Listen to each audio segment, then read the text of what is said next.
Guys, এটা কি match! বারবার মনে হইতেছিল যে ভারতের মতো অবস্থা হয় কিনা, 3 বল 1 রান। এত ম্যাচ, এই লেভেলের ম্যাচ এশিয়া কাপের মনে হয় এই আসলে সেরা ম্যাচ এটাই থাকবে। সামনের ম্যাচগুলো যাই হোক না কেন, এইটাকে মনে হয় না কেউ বিট করতে পারবে। This is called rivalry, Bangladesh versus Sri Lanka, lion versus tiger. ম্যাচটা মানে কি বলবো, আমার মুখে ভাষা আসতেছে না। অসাধারণ performance, top notch performance by our tiger. একদম শুরুতে বোলিং ডিসিশন থেকে টিম মেক যেভাবেই হয়েছে না কেন, বোলিং অ্যাটাকটা আজকে বাংলাদেশের ভালো ছিল। এক্সেপ্ট শরীফুলের জায়গায় তানজিদ সাকিবকে আমি এক্সপেক্ট করছিলাম, সে থাকলে হয়তো আরও বেটার হইতো। বাট শরীফুল মায়ের খেলেও ওইটা কিন্তু পোষায় দিচ্ছে মোস্তাফিজ। সে যে ওয়ার্ল্ড ক্লাস বলার, বাংলাদেশের যে টপ প্লাস ওয়ার্ল্ডের ওয়ান অফ দ্য টপ, সেটা কিন্তু আজকে প্রমাণ করে দিয়েছে। তাসকিনও ভালো বল করছে। শেখ মেহেদির কথা বলতে হবে, যে কটা বড় উইকেট ছিল, বিগ ফিশ শুরুর দিকের মেহেদি শিকার করছে। বোলিং ফিল্ডিংয়ে হৃদয়ের 2-1টা ক্যাচ বাদে ওভারঅল ভালোই ছিল মোটামুটি। বাট যেই জিনিসটা ভালো লাগছে, আমি গতকালকেও যে জিনিসটা বলছি যে টি-20-র মতো ক্রিকেট খেলা দরকার। আজকে ব্যাটিং শুরু থেকেই তুষারা লেফট হ্যান্ডের বিপক্ষে মানে খুবই ভয়ানক, এটা আগেও বলছি।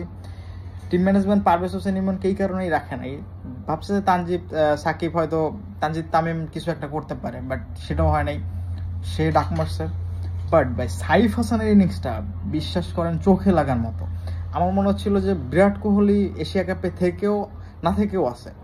ওর যে লেগ সাইডের শটগুলো, hand eye connection, running between the wicket, বা যে ও এক্সট্রা কাভারের উপর দিয়ে যে শটটা খেলছে, মানে পুরো বিরাট কোহলির মতো একদম, মানে টপ লেভেলের টাইমিং বেস্ট, মানে খুব যে টপ নচ ক্রিকেট, সেটা সাইফ হাসান দেখা দিচ্ছে আজকে ওয়ার্ল্ডে। তারা হয়তো মানে শট দেখে মুগ্ধ হয়েছে। বারবার কমেন্ট্রি যারা দিচ্ছিল তারাও বলতেছিল যে অসাধারণ টাইমিং, অসাধারণ ক্রিকেট। দেন সেকেন্ডে স্টেপে এসে আউট হওয়ার পর যে হৃদয় যে ইনিংসগুলো খেলছে, ভাই হৃদয়ের আজকে যে ফুটওয়ার্কগুলা, অফ সাইডে হৃদয় খেলা পারে না, এটা নিয়ে আমরা অনেক কথা বলছি বা সবাই কম বেশি জানি। আজকে ম্যাক্সিমাম রানই অফ সাইডে। লেগ সাইডে যে একটা 6 মারছে বিশাল, আর অফ সাইডে হাসান আঙ্গারে যে রুম করে নিয়ে মারা ব্যাক টু ব্যাক, মানে টপ নচ ক্রিকেট। এটা বাংলাদেশের ব্যাটিং নাকি অন্য কেউ, আমার মানে বিশ্বাস করতে কষ্ট হয়ে যাচ্ছিল। মানে অসাধারণ ক্রিকেট, অসাধারণ জয়।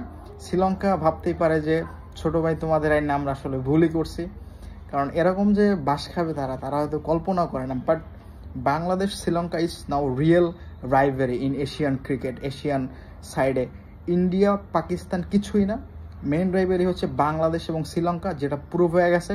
শ্রীলঙ্কা বাংলাদেশটা হারাইছে, আজকে আবার বাংলাদেশ শ্রীলঙ্কার হারাইছে, এবং